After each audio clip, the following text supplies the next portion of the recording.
Are you a husband or a father that's willing to do whatever it takes to protect your family? If so, then I'm going to show you exactly why you need to be carrying a firearm with you at all times. Well, how's it going, guys? My name is Chad, and this is the Hopeful Homestead. Welcome to what I like to call Coffee Talk, where I sit in my little cabin here out on my family's campsite on our 21-acre homestead here and chat with you guys about all things fatherhood, faith, and freedom. I like to talk to all the dads and husbands out there that are going through life just trying to figure stuff out. And in today's video, we're talking about exactly why you need to be carrying a firearm with you at all times as a husband and a father in today's world. So whether you're a Republican, Democrat, right-wing, left-wing, setting aside the politics of this, because believe me, there's plenty of subject matter there to dive into.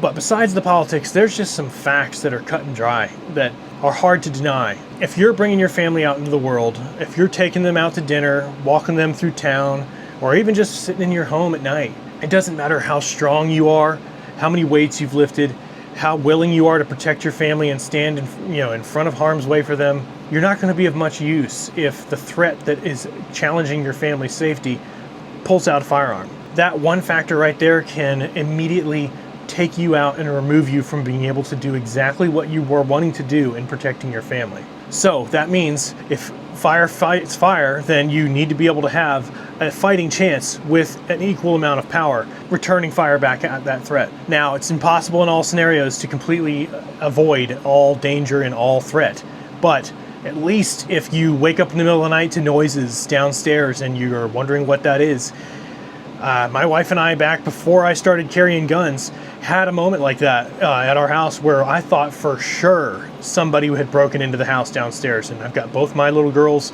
in their bedrooms down the hall upstairs, and we're in our master bedroom, and I'm thinking to myself, shoot, what do I do?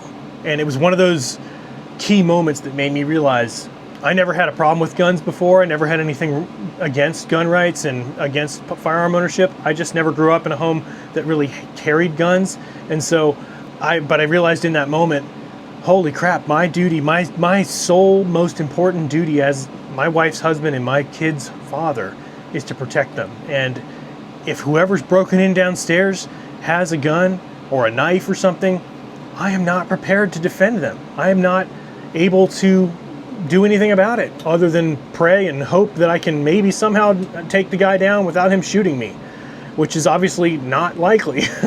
So I realized in that moment I needed to get a gun for self-defense at home. And then that started the process of realizing that, well, if I'm going to defend my family at home, then what am I going to do when we're out at dinner or, walking through downtown and some guy starts shooting up the place?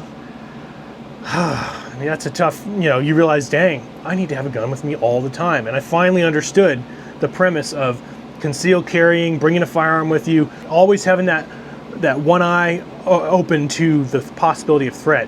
Now, whenever we go to restaurants, I always sit on the side of the table that faces the door because I'm aware with my gun in my pocket, if someone comes in trying to rob the place, I'm going to be the first one in that restaurant that knows that guy's in there.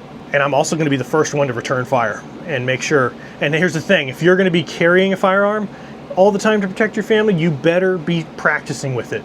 Practicing running through the action, understanding how your firearm works and how it feels, how all of the components of it work. If it's a gun that has a safety, understanding how to switch the safety on and off and be able to deploy it properly. Practice drawing it from your holster, from your pocket, however you decide to carry it. Practice all of the mechanics so that in a stressful moment, when you finally are having to defend your family, hope to God you never do. Hopefully you carry a firearm your whole life and never have a moment to use it. Wouldn't that be great? But I tell you what, in the moment where you do need it, you will regret as a husband and a dad not having that ability to keep your family safe. And even from a spiritual perspective, if you're a Christian out there, I am a Christian as well. I've made videos diving deep into this, looking into the scripture behind why it's okay to own and carry firearms and why it's okay to use lethal force to protect your family. So go check those videos out. But in summary, Exodus chapter 22 verse 2 and Luke chapter 22 verse 36, those support the ability to defend your family at home if there's a threat with lethal force. And it also talks about how Jesus actually commanded his disciples to carry swords with them when they were going out to preach the gospel and travel through the world. So that right there shows you right there on face value, nothing wrong with carrying a firearm and nothing wrong with defending your family if the situation really actually needs it. But all right, guys, I appreciate you being here. Thanks for watching. Again, my name is Chad. This is The Hopeful Homestead, and this has been another episode of Coffee Talk. Thanks for sitting here and chatting with me in my little cabin out here on my little homestead, and I look forward to seeing you in the next one. Hit the like button, subscribe if you haven't already, and I'll see you soon.